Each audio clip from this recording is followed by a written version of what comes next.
All right, shut the fuck up. Here we go.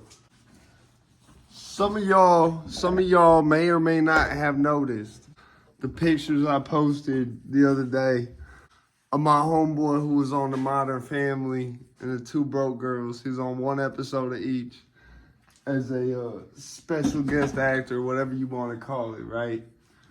And people used to always make fun of this motherfucker, man. Used to always make fun of this motherfucker. And they used to always, like, exclusively do it while talking to me about, like, yo, so what's your plan in life, Mac Bundles? Like, what are you planning on doing? What are your goals? Like, you can't just sell drugs forever, Mac Bundles.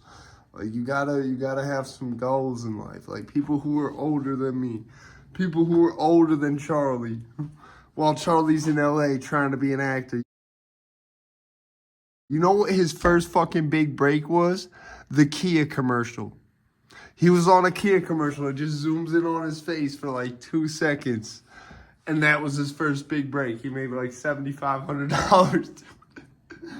I remember people used to talk mad shit about this kid before that happened. They'd be like, yeah, I mean, look at Charlie Nichols. He thought he was going to go to LA and be an actor. Now he's just starving all the time and, still trying to be an actor out in LA, and we haven't seen him in no movies. People used to, literally be like, bring this kid up to try to, talk shit to me. They was on Modern Family and no one could say shit. Let me tell you something.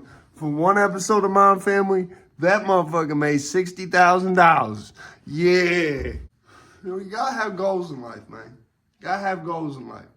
That's important. You gotta have goals in life. You can never lose sight of them goals, man. Never lose sight of them goals, man. Listen.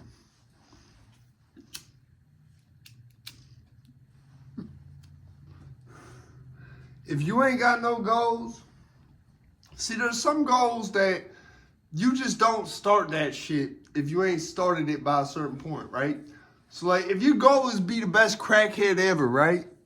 You can't start that at 75 years old. If you ain't start smoking crack before the age of 35, don't start smoking crack. It's not for you, pimp. You just missed it, bro. So there's certain shit in life, bro. If you ain't started by a certain time, you just missed it. You know what I'm saying? If you ain't start this shit, that's why I always talk about my YouTube and I say, if I ain't start doing this when I started this, the chances of me making it would be non-existent. Wouldn't be possible. The only reason I got this Hail Mary ass shot at making it right now is because I started this shit however many fucking years ago, and I've been doing it sporadically ever since. If I ain't come back from prison and realize I had, holy shit, I got damn near 100 subs already, this wouldn't be going on. Shit, bro, if you ain't making it to the dance yet, you just missed it. You missed the bus, bro. That's all that happened. Go do something else, man. That's why I tell everybody, man. If you thinking about doing YouTube, don't wait, bro. Don't wait, because it gets to a point, bro, you unmarketable. Not everyone like me. Not everyone... Let me clear my throat. Not everyone like me. Not everyone gonna be looking like they 16 when they 35, bro. Not everybody gonna be like that.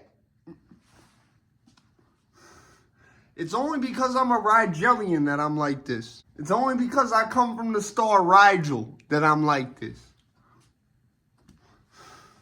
Not everyone is from the group from Rigel. You know what I'm saying, pimp?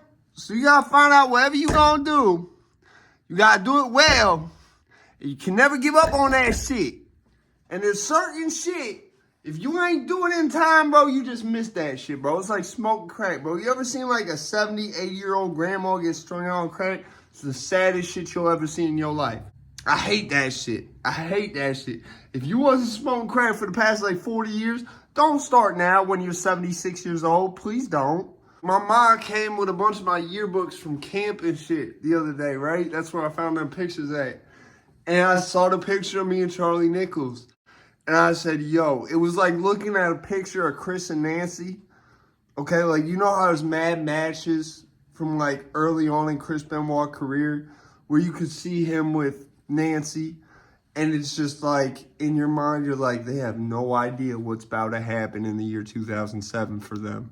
I was like, wow, out of all the pictures, you could have had with me and this motherfucker. You have one where it's just me and him just chilling. Because I was like one of my first boys when I moved in the rich neighborhood with my parents, bro. One of my first people I was cool with this motherfucker. I was always, bro, I grew up like the movie mid-90s, bro. I grew up like the movie mid-90s. I was that little 8, 9-year-old kid showing all the 13, 14-year-old kids smoking dope. And I know I talk a lot of shit on here, right? I know I talk a lot of shit on here because that's my job, bro. I get paid very well for doing this. Yeah, I get paid to be a pain in the ass of the YouTube CEO who is a bad driver. I know he's a bad driver. You know how I know? That's how I know.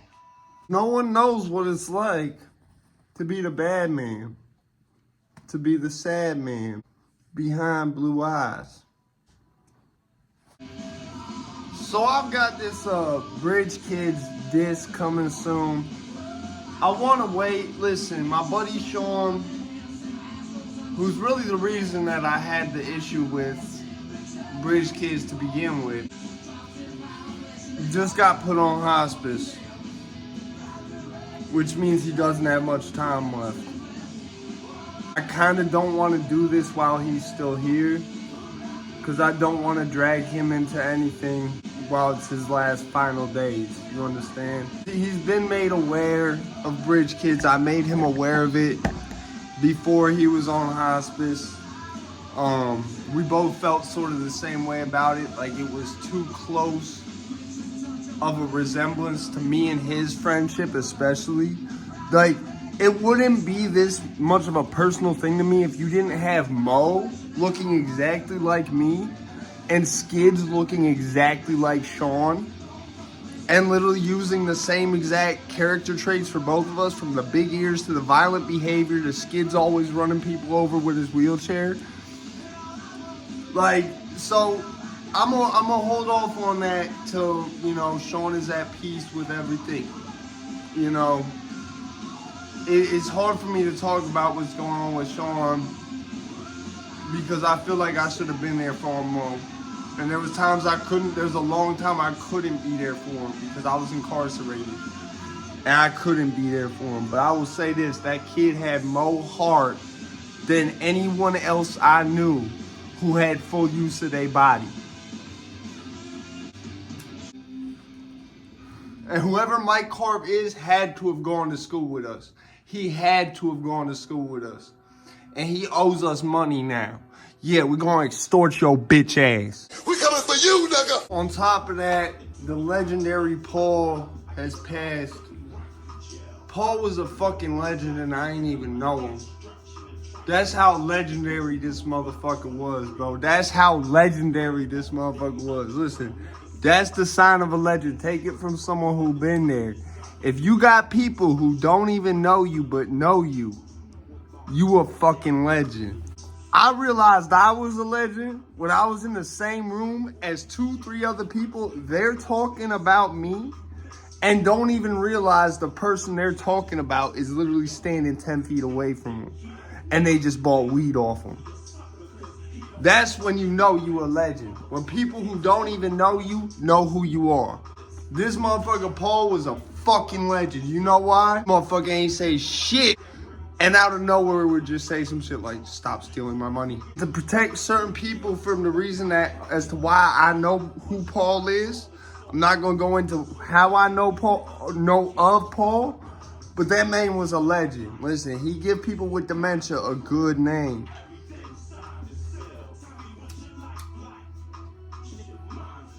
My wife worked in a death factory, essentially. That's what I call a nursing home. It's a death factory. Just like I call the courthouse, the mega court they got out here, call that shit a jail factory. So she see people go and die every day. My wife's probably seen more people die than I have. That shit affected motherfuckers. Yeah, Paul, you a legend. You a legend. And that motherfucker was rich too. He was rich. That's why he said, out of nowhere, it's like he broke character. It was like the whole time this motherfucker it just sounded like Boomhauer. And one day out of nowhere, he just like, while talking to his wife or some shit, goes, stop stealing my money. Yeah, I gotta cover this one too. Because it's so high on the fretboard. I don't like playing that high on the fretboard. I used to cover this one all the time. I used to have people request it. I used to have like 30 people in my backyard at my parents' house. Motherfucking C's would always be like, yo, play cheap beer. He called it cheap beer. Yeah, I gotta cover this one too. This is one of them songs where I've tried to cover it 30, 40 times. I used to be able to cover it no fucking problem. Let me tell you something about being a rapper. When you're the rapper, producer, executive producer, editor, engineer, everything, you do everything. And you're focused entirely on putting out 5 rap albums. You barely play guitar for 5 years. And you come back to it. It makes it so you can't just pull this shit out your ass like you used to be able to. You gotta get back to that point. Follow your dreams, man. Follow your dreams, man. Listen, C.W. Lamorne, I got something special I'm about to do for you right now. Yeah, you my new beef, C.W. Lamorne. I look at beefs like I look at my kids. Yeah, I look at beefs like I look at my kids. Every one of them is special to me, right? That's why I squash some of them, right? That's why it's like with Ed Basehead. I never cursed Ed Basehead, if you notice. I never cursed him. I want to see him do well because I know he going to help me do well. Yeah, so I never cursed Ed Basehead. I lifted the curse on JD DeLay because I found out he lost a son, and that hurts.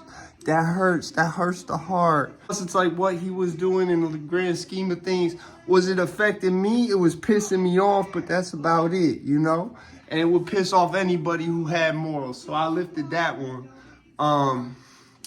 But yeah, the curse on CNN, that stands. The curse on C.W. Lamorne, that stands. Shit, I might curse Elon Musk. I might really put a curse out on Elon Musk next. Yeah, that's my new shit. I'm cursing people because I know I can do that. Not anybody can do that. I can only do that because I come from the star Rigel.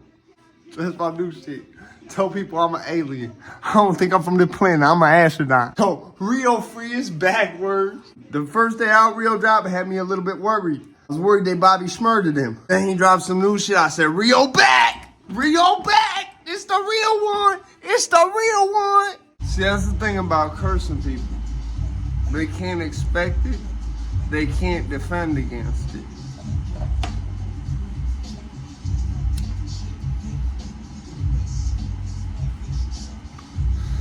It's like the ultimate form of mindfuckery I could play on people.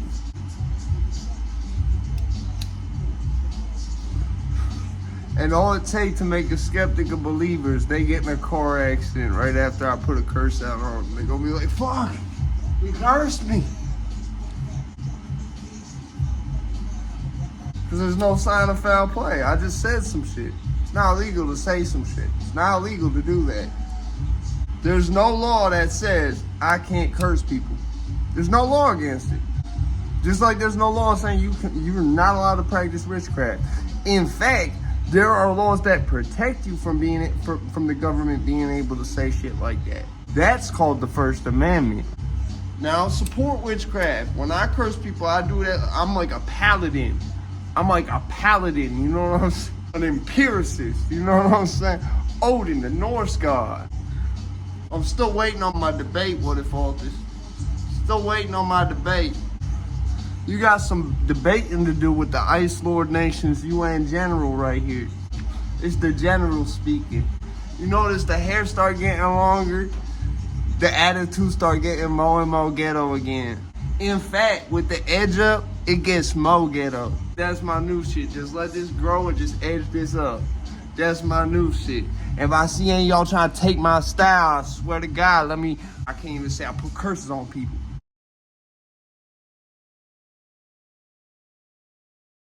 Trump out here moving crazy. He talking about deporting people just because they got locked up a bunch of times. Like, hey, you sound high, Trump. That's some shit I don't even think he gonna get away with. They might let him do some shit where like we deport people who are already in prison, who like are there for some real sick shit. I think that's what'll get allowed to happen. I didn't even vote either. But it was like, I started seeing shit going on, and it was just a feeling in the air. It felt like money in the air, and it still feel like that, bro. It didn't feel like this the past 4 years. It ain't feel like there was just money in the air I could just reach out and grab. And it feel like that now. So I'm still gonna be out here still talking mad shit Ain't nobody gonna stop me. Ain't nobody gonna stop me. I swear to God, CW Lemoyne, you my new favorite op. Yeah. And I know the loopholes. You can't say this is cyberbullying. You can't say this is cyberbullying, what I'm doing right now, because I'm criticizing another creator for something he did. It's a constructive criticism, and I'm putting curses on you. Next time you go on a training mission, remember, I put a curse on you.